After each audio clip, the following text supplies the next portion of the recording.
I would like to start off by saying that our topic is feminism and feminism in the media, advertisements, social media, so on and so forth. We wanted to discover why feminism as a trend is a double-edged sword, why we claim to preach empowerment, oftentimes media continues to perpetuate damaging ideologies. To start off, I will be giving a little bit of a background on feminism throughout history.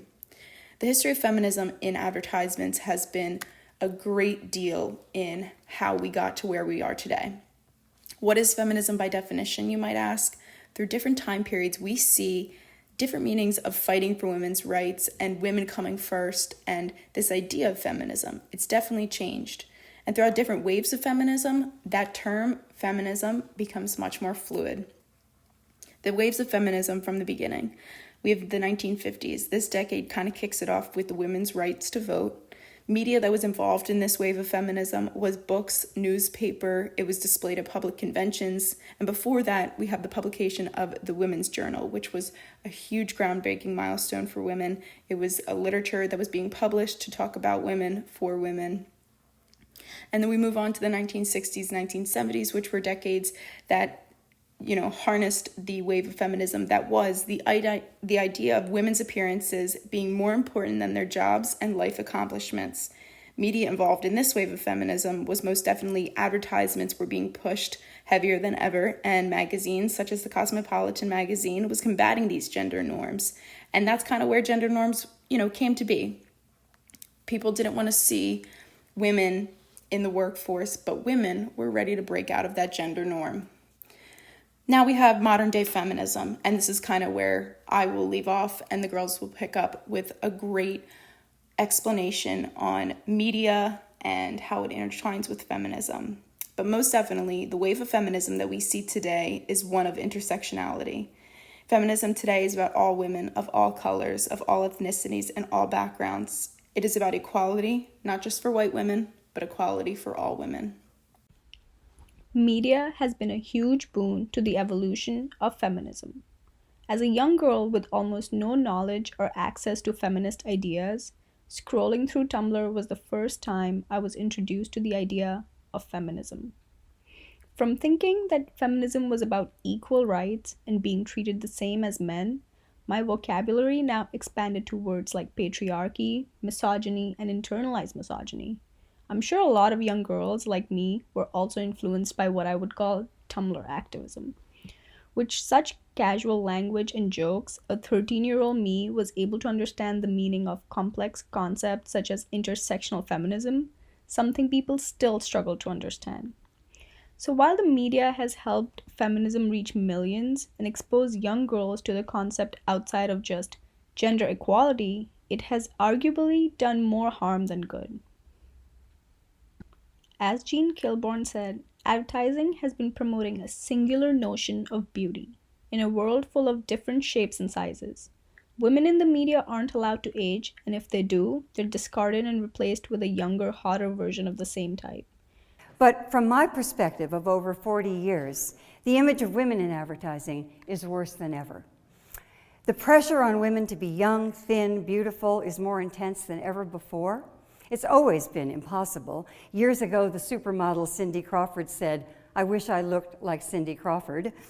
She couldn't, of course. No one can look like this, but it's really impossible today because of the magic of Photoshop, which can turn this woman into this woman and then try to make us believe that an anti-aging cream can do this. Now, she's a beautiful woman, but older women are considered attractive in our culture only insofar as we stay looking impossibly young. We learn to read men's and women's faces very differently. Here we have Brad Pitt and former supermodel Linda Evangelista, about the same age, each one of them in an ad for Chanel, but he gets to look like a human being and she's transformed into a cartoon.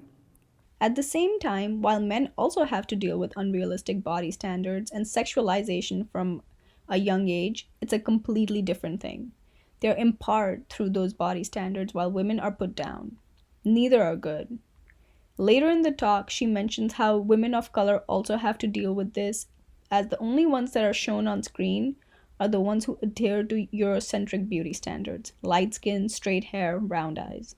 Even celebrities aren't immune, as their pictures are also photoshopped. She says, The image isn't real, it is artificial. It is constructed, it is impossible. But real women and girls measure ourselves against it every single day. And it affects how the men feel about the very real women in their lives. When we talk about feminism as a media trend, the one thing that we cannot forget is the concept of internalized misogyny.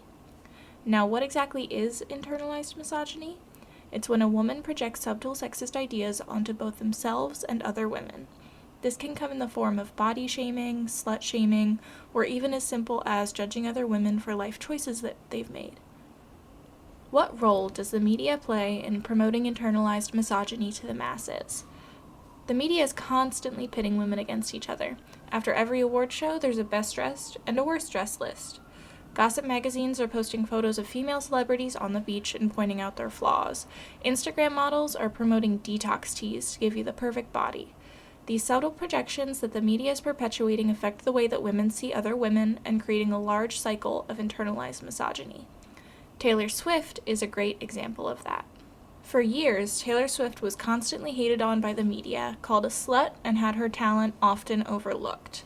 She even made a point to stay out of the public eye during the entire recording cycle of her album, Reputation, to the point where people literally think she snuck out of her apartment in a suitcase. Because of her rapid popularity, the media constantly criticized her for her dating habits and fashion choices, though a large number of her successes were seemingly absent from the popularized media.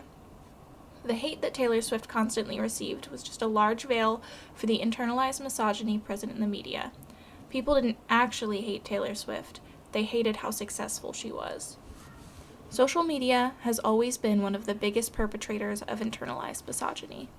We are constantly scrolling through Instagram, Twitter, TikTok, and are subtly exposed to projections of internalized misogyny by content creators. Instagram models are constantly promoting unrealistic body images or selling unhealthy detox teas. Women are slut-shaming other women for their sexual preferences. Young girls are bullied for their body type, no matter what it is. The toxicity of hiding behind a screen allowed people to unleash their internalized misogyny onto other people in their social media circle. Because the media is constantly exposing us to internalized misogyny in subtle ways on a daily basis, whether it be through magazines, celebrity endorsements and interviews, or social media, it creates a sense of competitiveness and judgment when we look at other women. Feminism overall shouldn't be about trying to be the best woman out there. It should be about uplifting and supporting other women, no matter their views, appearances, or life choices. With feminism comes girl bosses. So what is a girl boss? A girl boss is someone who is achieving their goals and isn't afraid of making mistakes.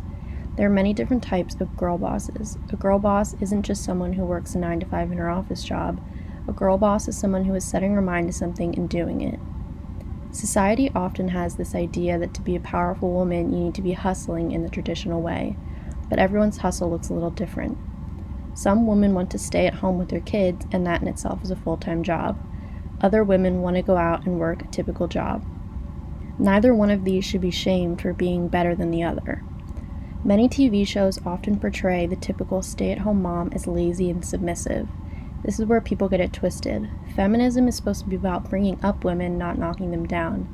Media does this when they show women going to their 9 to 5 and praising how powerful and strong they are, which is true, they are powerful and strong, but that does not mean that being a stay-at-home mom isn't a powerful job in itself. A big issue that arises when women try to be girl bosses is other people giving their opinion and telling them that what they're doing is wrong. People like to judge new moms for going back to work because they think they should be at home with the child, or people also shame moms when they want to stay home with their child and not go back to work. So, as we've seen in these examples and explanations, feminism as a media trend is a double-edged sword. While we claim to preach empowerment, oftentimes media continues to perpetuate damaging ideologies. From tabloids to social media trolls, women are still subject to ridicule from all sides. Internalized misogyny and toxic competition among women, perpetuated by the media, harms feminist unity and collective success. We oftentimes find ourselves comparing our image and success to idealized realities. The girl boss trend that became synonymous with feminism has a sexist Trojan horse. It appears to raise women up to carve out space for us in a working world, but in reality, it denies us agency and diminishes us and our authority. While the greater media continues to tell a two-faced story of raising women up and putting them down, women have found pockets of peace within internet culture. The internet allows space to carve out and amplify feminist discourse where women's voices are ignored or oppressed. We've seen this with the rise of the Me Too movement, which brings to light a strain of feminism focused on community and solidarity. Where women are underrepresented in media, social media has given feminism an opportunity to spread. But this doesn't mean the harassment is gone. Feminism will continue to battle patriarchal ideologies and fight for space within media.